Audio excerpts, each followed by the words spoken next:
soo dhawaada cashirkeena afraad ee ku saabsan pandas python. Cashirkeena saddexaad waxaa ugu dambeysay anagoo ku sameynay sorting oo haddana ascending ku sameynay sorting macnaha waxa weeye habeyn ku sameynay datadeennii aan isticmaalaynay oo ku saabsanayd guryaha UK. Muuqaalkan baa ugu dambeysay aad arkaysaan cashirkeena afraad. Datadeenni sidaan bay u ekayd. Hadda marka waxaan baranaynaa cashirkeena afraad. Waxaan sameeyay su-aashaan baan rabaa inaan soo saaro. Waxaan rabaa inaan gooni u saaro datada ku saabsan London iyo Birmingham. Sida halkan ka arkayseen datada haysanay waxay isugu jirtaa magaalooyin badan oo waddankan UK ka tirsan iyo gobollo badan. Datadana waxay ka koobneyd saad horey ula socoteen in ka badan 22 milyan oo row. Marka waa data aad iyo aad u badan. Marka waxaan sameeyay sidan Birmingham iyo London gooni ugu saaro mid walba goonideeda. Waxaan sameeyay waxaan isticmaalay function ka tirsaneyd pandas oo ahayd dropping baan isticmaalayaa, laakiin intaanan gooni u saarin kan transaction unique identifier oo kaleeto, transaction numberka oo kaleeto wax macno weyn iguma fadhiyo. BB recordkaas hore aan ku sharxay, column-ka kale uma baahni. marka hore intaan tilaabo kala qaadin waxaan sameeyay inaan cleaning ku sameysto oo aan ilaal iga tirtir. Waxaan la soo haray 8 column oo ay ku jirto indexka. 8 column macno ay sameynaya price-kii, date-kii iyo guriga qaabku ahaa cusba magaalada ku yaalay iyo town-ka ku yaalay. Marka inta la soo baxay datadeenan awalba date 2 bay igu save gareysnayd ama variable-kaas ayaan igu kaydsanayd.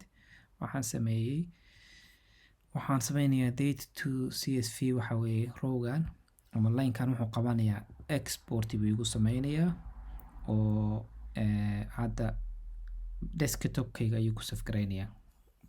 Jupyter Notebook aan isticmaalay wuxuu ku save gareysan yahay desktop-kayga.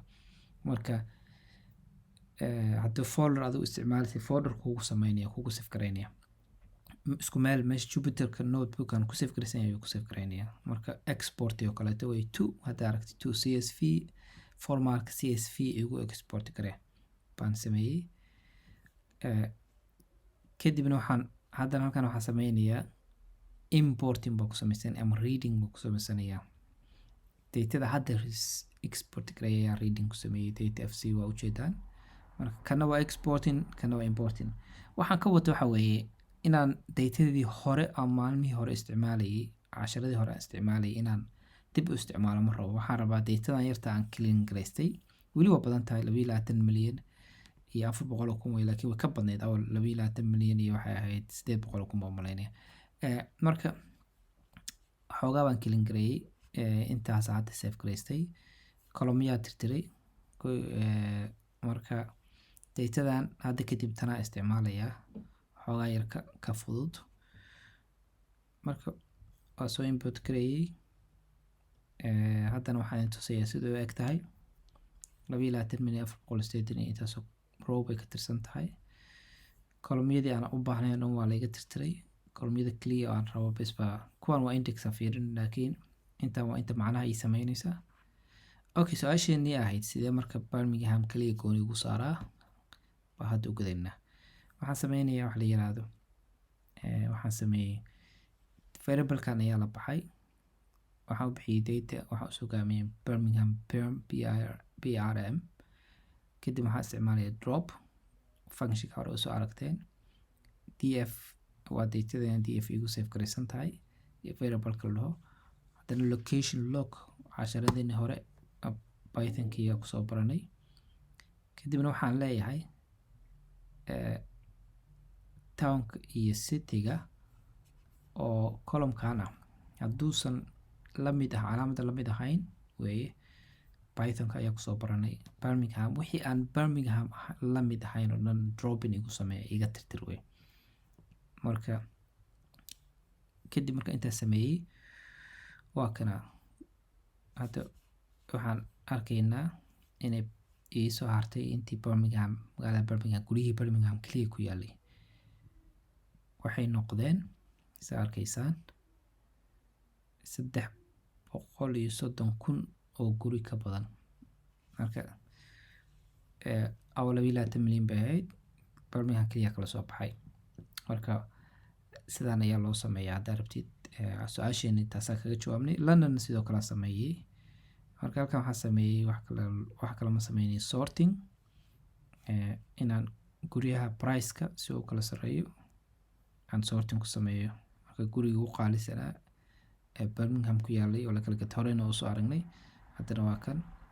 Marka 98 milyan lacag ka badan weeye. Value counties ku soo wuxuu i tusayaa districtigan soo qaatay oo ah xaafadaha Birmingham ku yaala. Xaafadii ugu guriga macnaha ugu number badnaa guryaha la gaday. Labadan ay ugu guriga gadasho badan yihiin, oo guriga gadasho badan yahay. Halka hadda Rugby oo kaleeto 2 guri kaliya ay record laga hayo.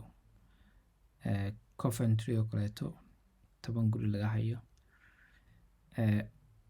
Marka West Midland oo dhan way villageska ama districtyadan West Midland butiranaya. Taas waxay ahayd intaas. Haddana waxaan u gudbaynaa London. Sidii oo kale aan sameeyey, waxaan ku iri line-kan data waxaan u diray data London baa la baxay variable-ka ah. Dropping ayaan sameynayaa. Marka magaaladii ayaan soo qaatay. Wixii aan London ka mid ahayn oo dhan iga tirtir wey. Aan la mid ahayn iga tirtir. Calaamadda question mark-ka waa la mid ahayn, waa diidmo. Haddaysan la mid ahayn waa la tirtiraya. Marka waa kan datadeedii waxa ay noqotay 1,780,000 intaas oo guri. Waxaan line-kan isticmaalayaa value counts oo xaafadan soo qaatay column-ka xaafadaha ah. Marka wuxuu ii tirinayaa waa kan xaafadaha loogu guriga gadida badnaa. Xaafadan ayaa ugu badan. Xaafadan haddaan Google gareeyay hadda tuso meesha ku taalo waa xaafadan, waa Central London. Halkan waaye. Tana ku soo xigta oo iyadana Central London. Marka City of Westminster iyadana waa Central. Waa arkaysaan macnaha inay centralku aad iyo aad loo guriga gadasho badan yahay haddii aad u compare garaysid xaafadaha ay degaan Soomaalida. Hadda Camden oo kaleeto u badan yihiin. Markaan waxaan sameynayaa ama isticmaalayaa ama in rabaa inaan tuso function kaleeto oo la dhaho pivot table oo ah inaad datadaadii upside down ka gedisid. oo sidaad halkan u arkaysaan oo kaleeto xaafadaha districtiga. Marka kan xaafadihii ay ka koobnayd halkan ku taxan baa waxaan ka dhigay awal waxay ii ahaayeen row, laakiin hadda waxaan ka dhigtay column. Xaafad walba waxaan ka dhigtay column. Marka halkan waxaan ku tusinayaa waxaan ku iri date-ka, waxaan iri index-ka date iga dhig oo macnaha date-ku hay noqdo index. Column-kana waxaan ka dhigtay columns-kan inay districtigu yahaado. Hadda districtyada halkan soo taxay oo kaleeto. Values-ka halkan ku jirana aan ka dhigto waxaa la yiraahdaa price-ka. Marka price-kii oo waliba la count gareeyay waxa weeye macnaheedu hadda districtigan hal price ayaa la kala gatay xilligan date-kan. Halka xaafadan markaas waxa ma dhicin. Marka kan waa bedeli karaa. Hadda waxaan ka dhigi karaa county meesha iyo waxaan ka dhigi karaa hadda kanoo kaleeto magaaladan ama districtigan xilligaas hal guri baa la kala gatay ama county hal county macnaha hal number baa lahayaa record. Halka rowga saddexaad ama afraad hadaa fiirisaan 5 record baa ku jira. 5 guri oo kala duwan, qiimo kala duwan laga bixiyay ayaa xilligan la gatay. Marka rowgan afraad isha ku hayo 5 guri haddaan hadda dhaho 5tan guri kii ugu qiimo badnaa ama maximum price intuu ahaa itus fiiri. Marka kan wey marka wuxuu ahaa saa ujeedaan 140,000 oo pound ayaa gurigu qaalisanaa laga bixiyey. haddaan dhaho guriga ugu raqiisnaa ama lacagta ugu yareed laga bixiyey oo xaafadda ku taalo wuxuu ahaa 50,000. halka arkaysaa minimum iyo maximum iyo waxay qabtaan county. pivot table-kan waxaa soo qabtaa haddaa rabtid inaad fixed ka dhigatid indexka column gelisid ka dhigtid date-ka. tusaale ahaan markaan sameynayay video hore aan sameeyey oo waxaa ku saabsanaa roobabka Soomaaliya oo racing bariska macnaha kuwa soconaya. shuruudda waxay tahay inaad indexka ku ahaado date-ka ka dhigatid, halka column badan u baahnaa taas si uu macnaha racing bar ku socdo. marka taasoo kale ayaa u isticmaali kartaa pivot table-kan oo kaleeto. melty hadda daytadana haysano si uguma habboona, laakiin waxaan tusaya inaad meelo kale inaad u isticmaashaan ba laga yaabaa inaad u baahantaa. marka melty wuxuu sameynayaa waxaa leedahay daytadeena soo qaatay waxa variable-kan la baxay data.m waxaad doontaa u bixin kartaa.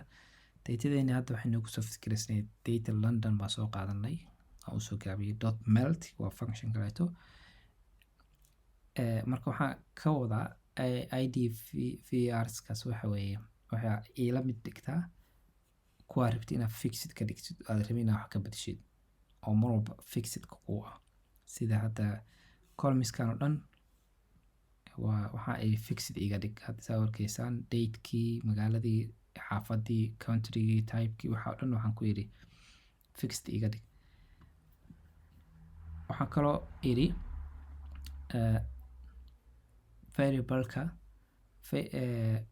value variable varies waxa weeye variable-kan halkan price ii geli macnaha price ku qor kadibna automatically wuxuu kugu sameynaya waxa la yiraahdo value-gi oo dad arag daytadeen hore u fiirsan value-ga oo xaafadan ku yaala mar walba intaas oo ah adigu u dhow yahay wixii hore u haysanay, laakiin macnaha xisaabta ku darsada in function-ka melty jiro oo waxaan u isticmaali karnaa problem kaleeto ama exercise kale aan u isticmaali doonaa, laakiin kan hadda waxaan tusayaa inuu jiro oo aad isticmaali kartaan. casharkeenan intaan ayaan kusoo gabagabeynayaa. casharka xiga wuxuu noqon doonaa bandas waxaan u maleynayaa in nagu filan hadda waa ka aragnay. waxaan ku xijinaynaa bilaabaynaa waxa la yiraahdo matplotlib oo ku saabsan graafka si loo sameeyo ama graafyada kala duwan sida bar chart-iga iyo line-ka iyo scatter iyo waxaas. graphics-kaas oo ah aad iyo aad muhiim u ah ayaan ku xijin doonaa casharkeena xigta. Assalaamu calaykum waraxmatullahi